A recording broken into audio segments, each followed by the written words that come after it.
Hey y'all, Halfmilesniper here, and let's start off with a Happy New Year. Now, I tried to get to the range to knock out a shooting video. Got there and all the bays were occupied. Everybody was trying to squeeze their qualifications and training in before New Year's. So, got home and one of y'all suggested a video on my competition revolver. So I think we'll do that today. Go ahead and sit back, kick your feet up, and enjoy the ride.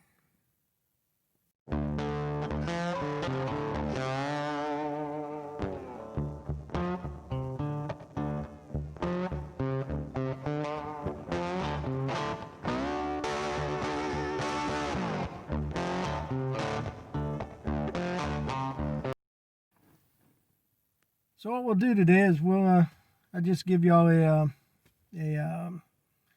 breakdown of my competition revolver, basically what it takes to make this gun suitable for competition, and what kind of basic maintenance the gun goes through when you consider it's got over three quarters of a million rounds fired out of this gun. Yes, things have been changed. It does have a new barrel. It's got a new set of sights. Some of the internal organs have been replaced. A couple of the wear items in the action, but the frame and the cylinder, the original frame and cylinder are still the original frame and cylinder. That's not going to change. But we'll get into this, and hopefully y'all enjoy it. So we'll get started here directly. Hey y'all, one of the viewers here had asked if I would do a quick video on my competition revolver. So here it is. Before we can get to a revolver such as this one, we start off with one like this. A standard stock Smith & Wesson Model 10. We'd send one of these off to the gunsmith, and eventually it'll come back like this. It may be blue, it may be nickeled. This particular gun started out as a blue gun. It has been hard chromed. The gunsmith removed the barrel, gutted the gun, made sure the frame was true, and then turned the barrel and took that 4-inch pencil barrel and changed it out for a 6-inch heavy barrel that is a 1.1 inches in diameter, and then fitted an Aristocrat sight, which is, it's got a 3-position setting here. I can dial it up to position 1, which I have set for center hold at 7, 15, and 25 yard line.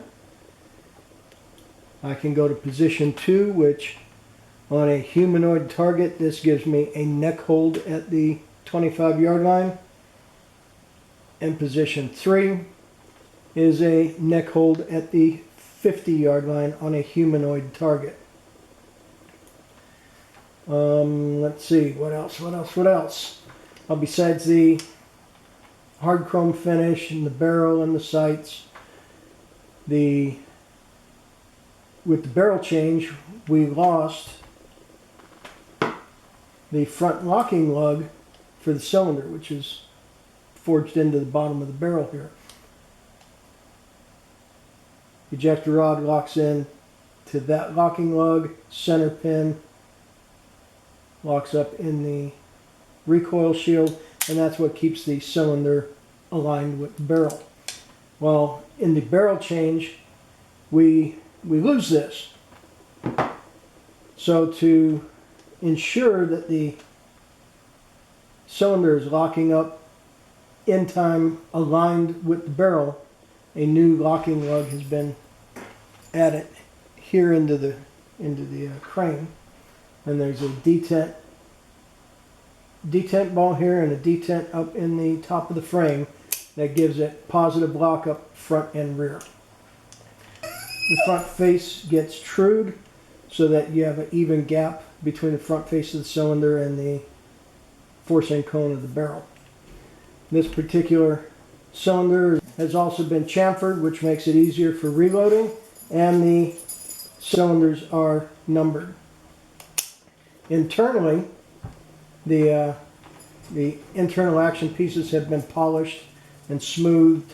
The engagements are cleaned up for double action, single action. The rebound slide is polished to a mirror finish so that it's not dragging on anything as it's sliding back and forth about in this area here on the gun.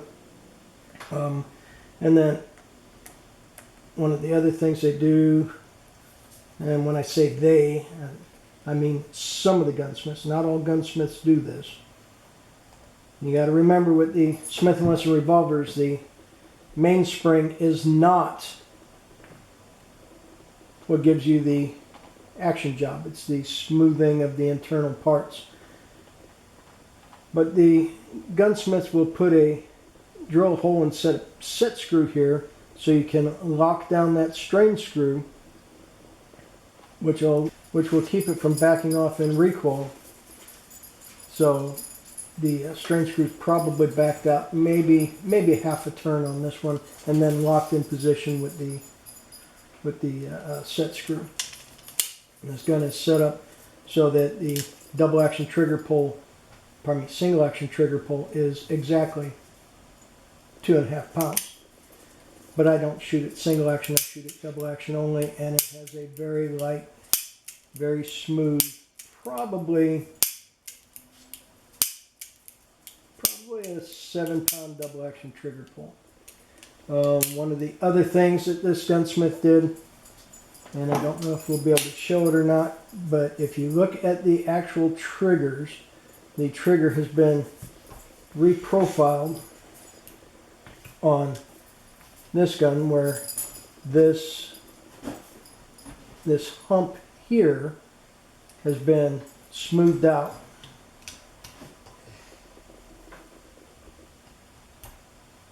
And the whole trigger has been thinned.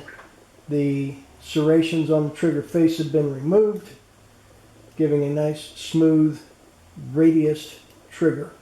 Also a trigger stop has been added. The maintenance on one of these guns really isn't that much. Yes, there are a couple of wear items. Granted, I went 750,000 rounds on the first barrel. Internally, I did replace the hand, which is the piece inside that actually makes the cylinder turn. The hand raises up, pushes the cylinder around, and when it gets worn, that cylinder won't go all the way to the locking point. It'll stop up just short, and then you start shaving bullets here on the forcing cone. When you go to clean the gun, it's actually very evident because you're on either side of the forcing cone, it'll be caked up with lead. So I've had two hands in here. I've had a mainspring replaced. I have also had to replace the hammer nose a couple of times because, yes, I've broken the hammer nose. Typically in the middle of a match, typically a national match. It won't happen at the local matches. It only happens when it matters. And that is about all I can say about that. As far as cleaning, the gun gets cleaned about every 1,000 rounds, which is a match weekend plus a practice weekend. Typically. It's a very good shooting gun. Yes, it weighs considerably more than its baby brother, the unmolested stock Model 10, but it's what I need for the discipline I shoot. I hope y'all found this somewhat interesting. I hope y'all have all had a safe New Year's Eve, and have a great 2021. It's got to be better than 2020. Halfmilesniper checking out.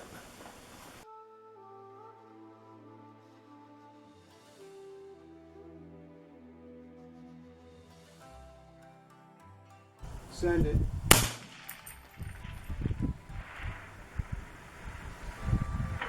Hit.